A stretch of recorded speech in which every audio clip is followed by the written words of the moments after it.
dalam 23. Tapi kalau yang MOE ni, on average diorang punya agent umur apa? On average agent diorang umur apa? Sekarang dah muda dah. Dalam 23. Oh, ramai muda-muda lah. 23 ke 30 ke atas macam tu lah.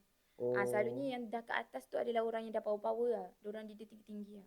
Macam tu. Berapa the highest income yang kau pernah dengar dekat MOE tu? Tapi kalau nationwide aku tahulah cadangan juta-juta memang ada lah. Setahun? Setahun. Nationwide? Setahun. Kalau sebulan tu paling tinggi aku pernah dengar 50,000, 100,000 macam tu. Entry level untuk macam kau, berapa yang dia boleh buat? Tapi normally lah, kalau kata yang baru-baru masuk ni memang susah. Nak dapat 1,000 tu pun dah bersyukur sangat dah. Macam tu. Biasanya diorang akan target student lah untuk dapatkan 1,000 ni. Tapi student kalau dapat 1,000 okey lah. Memang tinggi lah. Okay lah. Tapi what if kalau student tu, yang student yang sama boleh buat income dalam property, it's a big amount. Struggle yang sama, effort yang sama. Boleh dapat lagi banyak. Benda tu aku try untuk sampaikan dekat semua orang.